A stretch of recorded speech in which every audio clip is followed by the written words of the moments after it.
Sí, muy bien. Bueno, pues buenos días a todos y muchas gracias por acudir a esta convocatoria. En su discurso de investidura, el presidente de la Junta se comprometió a elaborar un plan de energía y clima a horizonte 2030. Hoy presentamos nuestro Plan Extremeño Integrado de Energía y Clima 2021-2030. Un plan que nos va a servir para cambiar el modelo energético extremeño de la próxima década como elemento esencial para contribuir a la lucha contra el cambio climático y como soporte de la reactivación económica y del empleo. Con este plan, Extremadura muestra su compromiso inequívoco en la lucha contra la emergencia climática y se coloca a la vanguardia en el proceso de transición energética en que está enmarcada tanto Europa con el Pacto Verde como España con el Plan Nacional Integrado de Energía y Clima.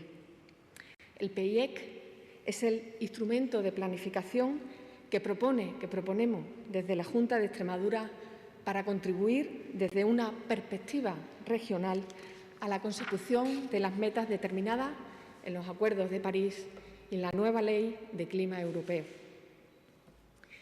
Este no es un plan más, es un documento programático realista y realizable para una década que espero esté llena de oportunidades.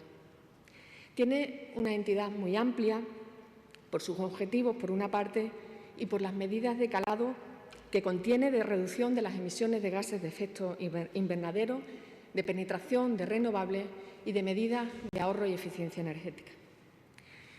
Como avala el panel de expertos de la ONU, el calentamiento global es una amenaza latente y de largo plazo, también para Extremadura porque somos una región vulnerable. Yo diría que la pandemia ha ocultado, pero no ha solucionado la crisis climática. El calentamiento global sigue ahí, lo estamos viviendo estos días y será más difícil de parar que el propio virus. Por ello, en el marco actual de reconstrucción, yo diría que el marco actual de reconstrucción debe enfocarse mayoritariamente a inversiones sostenibles. Y yo diría también que este plan es un buen ejemplo de ello. Desde Extremadura somos conscientes de la importancia del reto ambiental y hemos decidido llevar a cabo un ejercicio de responsabilidad desarrollando con este plan un esfuerzo más allá de lo exigible.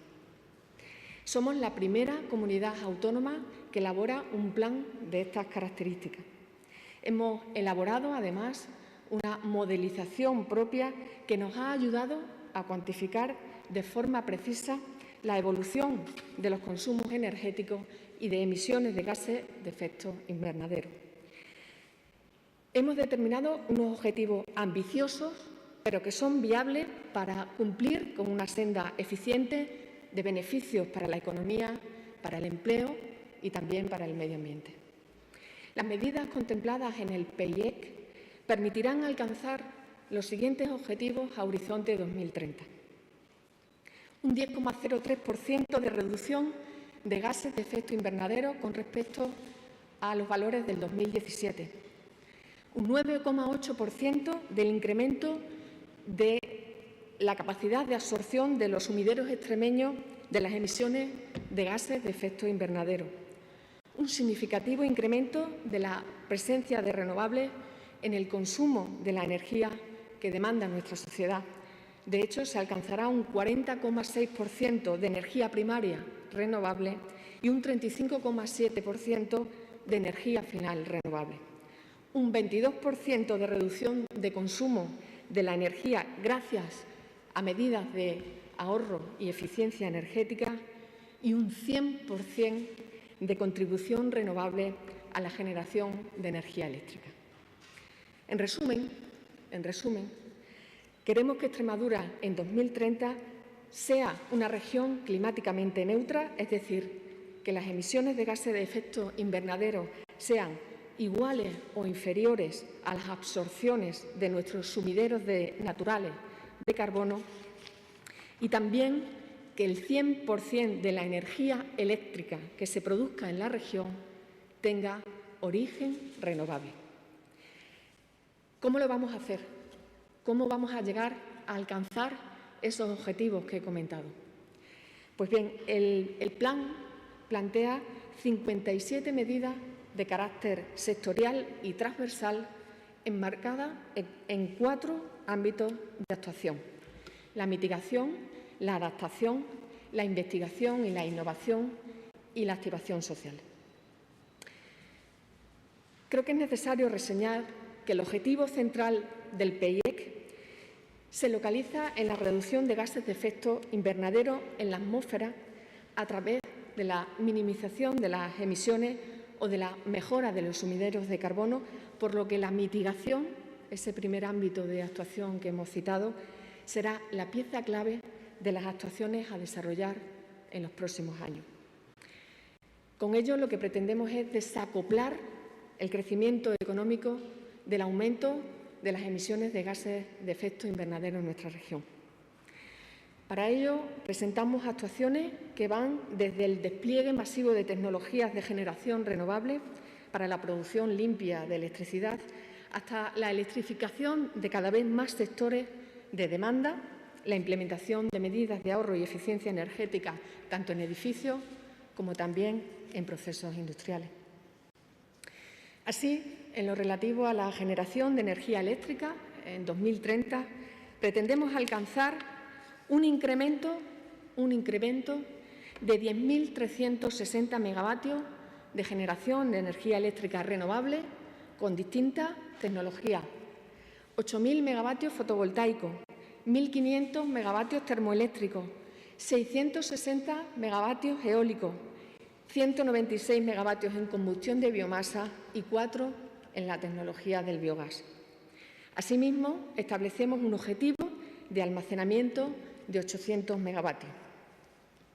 Por cierto, a mí me gustaría recordar o informar que, de acuerdo con nuestros cálculos, en el horizonte 2030, la superficie, el territorio ocupado por el conjunto del despliegue renovable que he comentado anteriormente, como máximo no superaría el 0,7% de la superficie de nuestra región.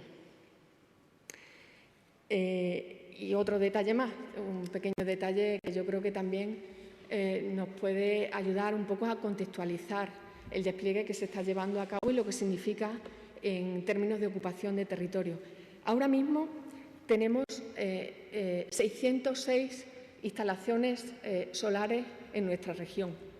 Pues la superficie que ocupan actualmente, hoy en día, esas instalaciones que se encuentran en operación en nuestra región, ocupan aproximadamente 3.600 hectáreas, que es más o menos del orden de lo que ocupa la producción del garbanzo en Extremadura.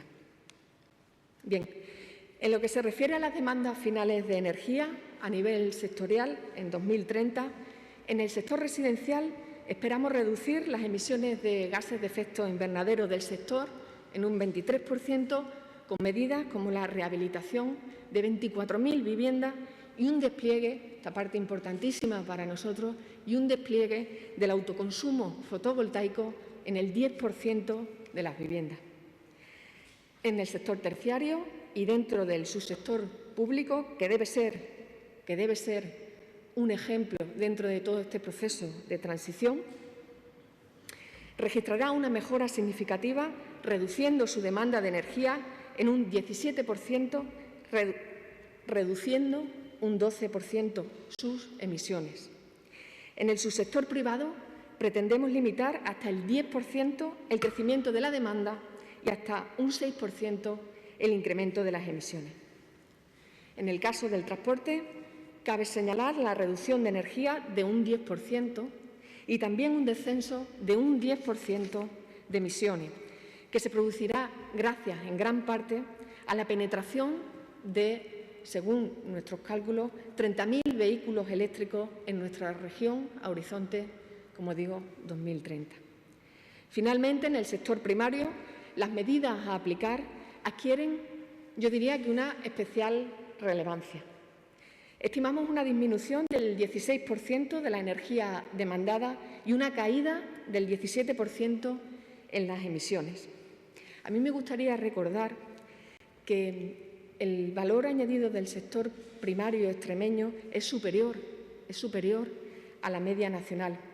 Y además, yo creo que también viene al caso recordar que un alto porcentaje de las emisiones de ese sector no se deben a la combustión de combustibles fósiles, sino que son debidas al metano generado principalmente por la cabaña ganadera, nuestra cabaña ganadera.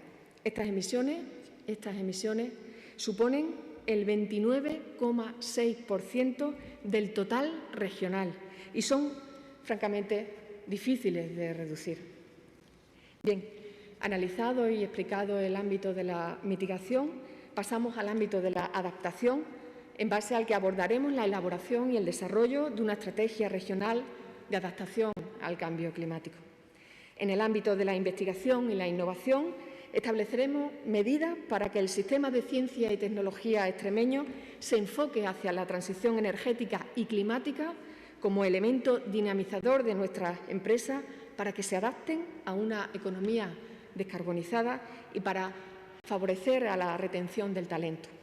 Por último, en el ámbito de la activación social, pretendemos empoderar a la ciudadanía y a los agentes implicados en este proceso de transición con actuaciones de formación e información, cálculo de la huella de carbono, integración del cambio climático en el sistema educativo, luchando contra la pobreza energética, entre otras actuaciones. Con este abanico de actuaciones, el PEIEC, el Plan Extremeño Integrado de Energía y Clima, emite las suficientes señales con la anticipación necesaria para que se valore y se potencie la adaptación sectorial que va a tener que acompañar este proceso. El PEIEC debe servir de palanca para transformar los retos de la transición energética y climática en oportunidades de desarrollo sostenible. En este sentido, el plan aporta un abanico de externalidades positivas sobre la economía y el empleo, y doy algunos detalles de esos impactos. Generará movilización de inversiones, el ahorro de energía y una cesta energética en la que las energías renovables son las protagonistas y que además posibilitarán que el PIB aumente en 4.600 millones de euros en el periodo respecto de un escenario sin medida. Se generarán más de 79.600 empleos. Se estima una inyección de rentas de 1.848 millones de euros en los hogares extremeños. En términos territoriales, se estima que en torno al 74% del impacto del plan recaerá en entornos rurales. Y finalmente se espera una recaudación municipal se espera que la recaudación municipal aumente en 1.239 millones de euros. Yo diría que este plan es un ejemplo de mestizaje entre economía y sostenibilidad. Pretendemos provocar un efecto tractor sobre nuestra estructura productiva e incidir en su competitividad, generando actividad económica y empleo sostenible, contribuyendo a la fijación de la población en el territorio, además en el contexto de la reactivación económica tras la COVID-19. El PEIEC nos va a ayudar a que la recuperación llegue lo antes posible. Este plan ofrece un marco estable y previsible que estimula principalmente la inversión privada. Estimamos una movilización de 17.240 millones de euros entre 2021 y 2030. Pues bien, el 93% de esas inversiones se realizarán por parte del sector privado y el 7% restante serán inversiones de distintas administraciones públicas. Para finalizar, me gustaría recordar una cuestión que ha sido muy importante en la elaboración, en el proceso de elaboración de este plan, y es que desde sus inicios, el borrador se ha elaborado contando con la participación de la sociedad extremeña. La concertación con los agentes sociales y empresariales más representativos ya ha comenzado. ya ha comenzado. Y mañana vamos a presentarlo a los miembros del Observatorio Extremeño de Cambio Climático. De forma que de aquí a finales de año, cuando se apruebe definitivamente tras su evaluación ambiental estratégica, queremos implicar activamente a todos los agentes extremeños afectados para intentar alcanzar el mayor consenso posible en su contenido. Este plan que hoy presentamos a la sociedad extremeña es la herramienta que nos va a permitir desarrollar un cambio de paradigma en materia de clima y energía, ya que por su transversalidad va a ser determinante para todas las políticas públicas que se pongan en marcha en la región. Yo diría, para terminar, que estoy convencida de que el PEIEC es un reto que va a ampliar los horizontes e impulsar el progreso de nuestra región. Por mi parte, nada más, y quedo a vuestra disposición si queréis hacer alguna pregunta. Bien, gracias, consejera, por su intervención. Pasamos al turno de preguntas y empezamos por los compañeros que están en la sala. Engracia Cáceres, de Televisión Española.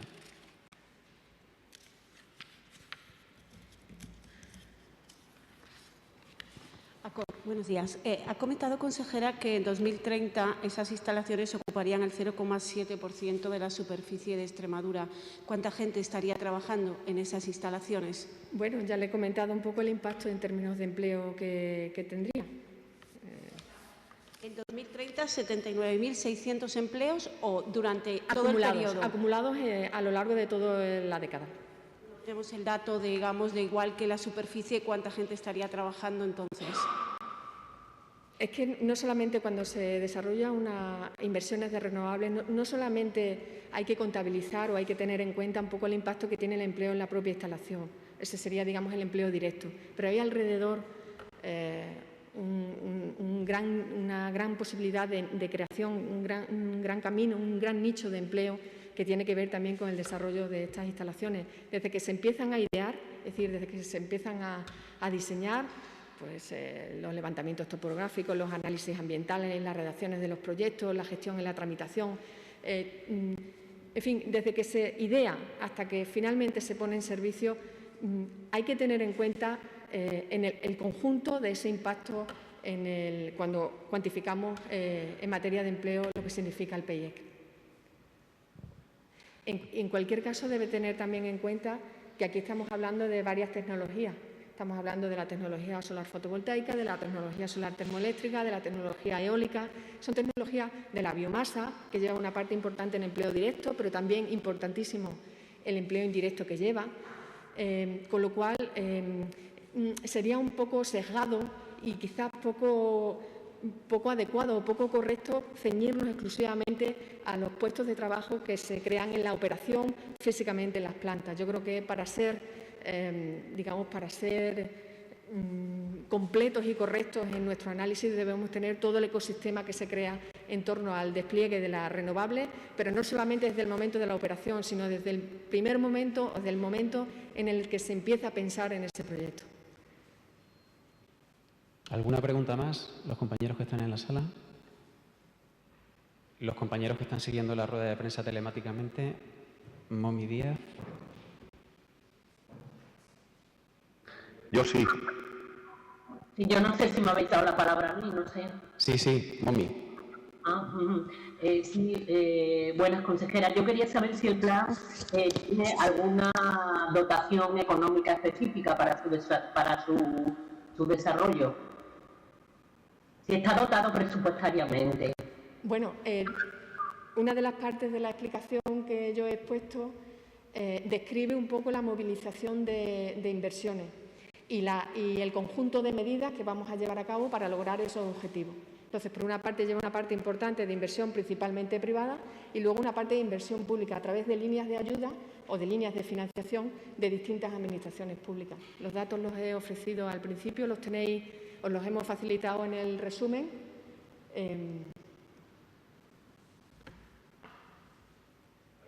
¿Más?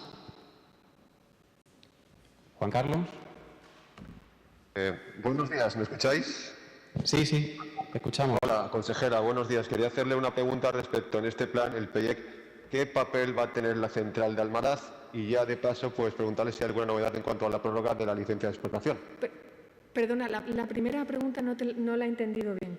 Sí, ¿qué papel va a tener la central nuclear de Almaraz en este plan de energía y clima de Extremadura en la próxima década? Bueno, Almaraz actualmente forma parte del parque generador de energía eléctrica de Extremadura. No es una novedad porque es algo que se conoce desde el año 2019, cuando el primer borrador del Plan Nacional de Energía y Clima que se hizo público contemplaba la salida de los dos grupos de Almaraz en el 2027 y el 2028. Y de acuerdo con esos criterios y alineado con el marco del Plan Nacional Integrado de Energía y Clima, se ha elaborado este Plan Extremeño Integrado de Energía y Clima. Digamos que es nuestra contribución a esos compromisos a nivel nacional de cara a su vez, los compromisos planteados desde España a la Unión Europea. Eso por ahí. Obviamente, una vez que se produciría la salida de Almaraz, pues años posteriores pues hay una actividad económica y de empleo importantísima en el entorno, ¿no? Nosotros ya sabéis que dentro del plan Nacional de Energía y Clima nacional se contemplaba la posibilidad de que las nucleares operaran más allá de los 40 años. En el caso de Almaraz, por parte de alguno de los propietarios de la central manifestó quizás la oportunidad de no continuar más allá de los 40 años. Insisto que esto no es una novedad lo que yo estoy contando, lo conocéis perfectamente, y desde la Junta de Extremadura, al conocer esa posibilidad, nos movilizamos rápidamente y se hicieron gestiones a todos los niveles, por parte del presidente de la Junta de Extremadura también, para que la actividad de Almaraz prosiguiese, primero para manifestarnos y dejar claro que no estábamos de acuerdo en un cierre si no había una alternativa, y desde luego también para que Almaraz operase más allá de los 40 años. Como digo, su salida o su solicitud de operación ahora mismo está planteada hasta el 2027 y 2028. Y eso lo hemos aterrizado también en nuestro propio Plan Extremeño Integrado de Energía y Clima. Ya insisto en que no creo que sea una novedad.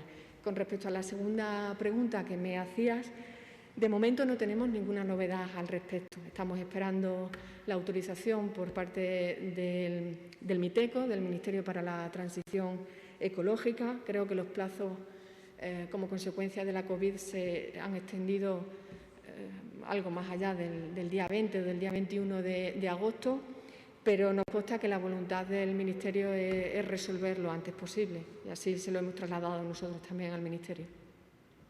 ¿Alguna pregunta más? Bien, pues damos por terminada la rueda de prensa. Gracias a todos. Muy bien.